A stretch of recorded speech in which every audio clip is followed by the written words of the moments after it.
अभी मजा आएगा ना भिड़ो। Help me, Leon! Help me, Leon! Help me, Leon!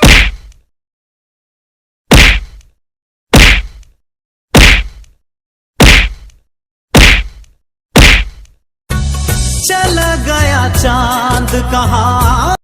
Hello বন্ধুরা, সবাই কেমন আছো? আর আজকে একটা নতুন ব্লগ। আর এখন বেজে গেছে প্রায় দুপুর 1টা বাজে। আর আমি ঘুম থেকে উঠেছি দুপুর 12টায়। দুপুর 12টায়। যাই হোক, ঘুম থেকে উঠে খাওয়া দাওয়া করে স্নান করলাম। দেন আমি এমন একটা জায়গায় থেকে, এখানে সব পাওয়া যায় বাট উনুনের ছাই পাওয়া যায় না। সো আমি এখন মাছ কাটবো আর ছাই আনতে যাবো গাইস। এখন তাদের বাড়িতে এখন উনুন আছে জানি না, তো সামনের একটা বাড়িতে দেখেছিলাম একবার, তো ওদের বাড়িতে যাবো, দেখা যাক। প্লাস্টিকের বক্স নিয়েছি, এটাতে করেই নিয়ে আসবো। আরে ভাইরে, দরজা তো খুলতেই পারছি না।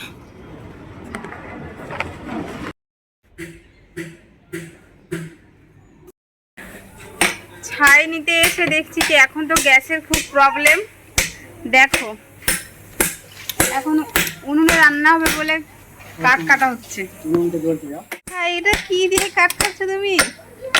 ছেনি হাতুড়ি।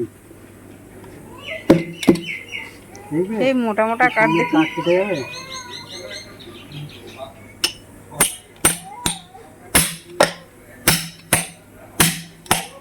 কতটা প্রবলেম বলো, যারা গ্রামে আছে তাদের হয়তো এতটা অসুবিধা হবে না, মানে গ্যাস না থাকলেও তাদের কোনো সমস্যা হবে না, কিন্তু যারা শহরে আছে তাদের কত সমস্যা। মানে এখানে তো শহরের মধ্যে বাড়িতে প্রত্যেক বাড়িতে উনুন জ্বেলে কাঠের অভাব হবে, আর উনুন জ্বেলে রান্না করাটাও পসিবল না, কিন্তু গ্যাস তো এখন শর্ট। যাই হোক, এইরকম করে এখন এখানে কাঠ কাটা চলছে। আর এই যে উনুন, এইখান থেকে এই জ্বালন দেবে কোন দিক দিয়ে? ও বাহ, এখন উনুন করা হয়েছে এখানে গ্যাসের অভাবে। বাট আমি একটু ছাই নেব, কি করে নেব?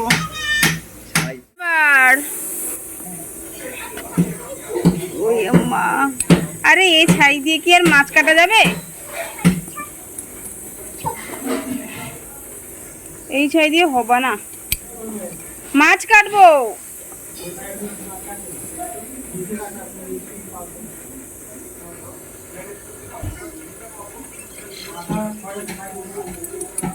আমি এখন ওগুলো কোথায় পাবো বলো তো? কি জ্বালায় পড়েছি আমি। কই মাছ, আরে রাম রাম।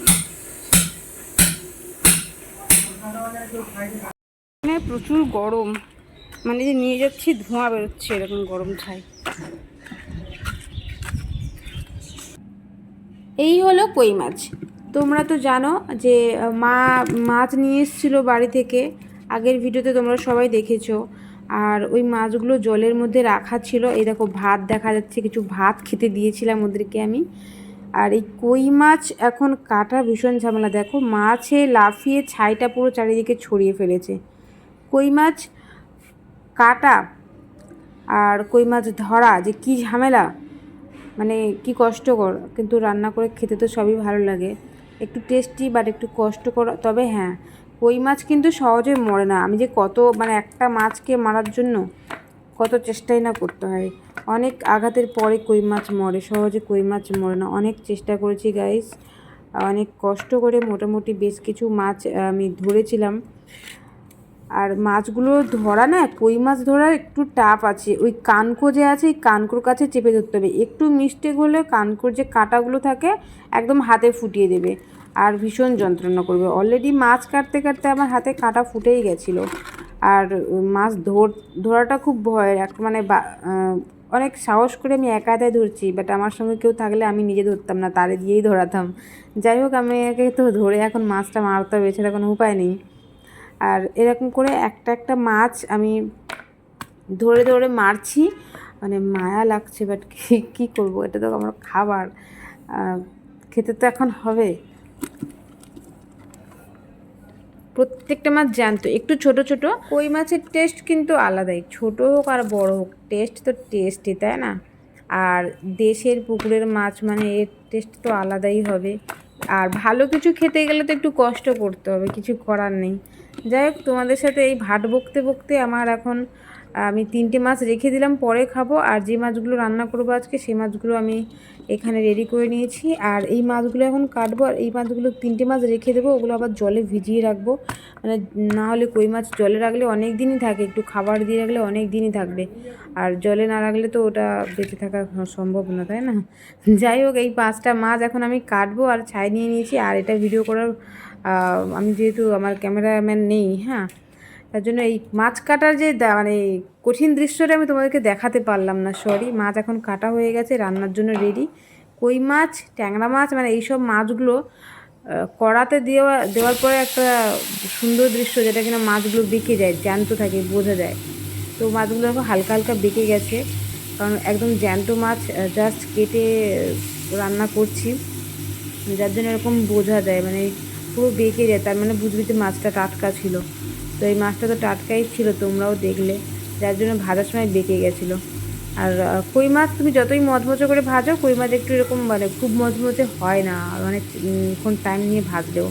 আর এই তোমাদের সাথে গল্প করতে তোমার রান্নাটাও হয়ে গেল। দেখো, আমি পুরো গুঁড়ো লঙ্কা ছাড়াই রান্না করেছি, কালারটা হয়তো লাল টুকটুকে হবে না, বাট একটু টেস্টি হয়েছে। কই মাছ তুমি যেমন তেমন করে রান্না করলেই না টেস্টি হয়, মাছটাই আলাদা। যাই হোক, দুপুরে খাওয়া দাওয়া করলাম, আর খাওয়া দাওয়া করে ভাবলাম যে একটু ছাদে আসি। এবছর যে হারে আম হয়েছিল সেই হারে আম নেই, জানো তো, প্রচুর ঝড় হয়েছিল, ঝড় হয়ে সব আম ঝরে গেছে। আর এই হাতে গোনা কয়েকটা আম আছে, জানি না আমগুলো পাকা পর্যন্ত থাকবে কি না। এখন দেখা যাক, আবারও ঝড় আসলে আবারও আম পড়ে যাবে। আর প্রচুর আম পড়েছে গাইস, ছোটো ছোটো আম, সো আচার বানালে তোমাদেরকে দেখাবো। আর আজকের ভিডিওটা কিন্তু খুব শর্ট ছিল। আর এই গাছের আমটা জানো তো খুব মিষ্টি, মানে বেশি মিষ্টির কারণে আবার পোকাও হয়ে যায়। মানে আগের বছর বেশিরভাগ আমেই পোকা হয়ে গেছিলো, বাট অন্যান্য বছর অনেকটা আম খেতে পেরেছি। আর প্রচুর ভারে আম হয়, বাট মিষ্টি আমের জন্য অনেক আম পোকা হয়ে যায়, জানো তো, কী আর করা যাবে। সবাই ভালো থেকো, আর দেখা হবে পরবর্তী ভিডিও। টাটা।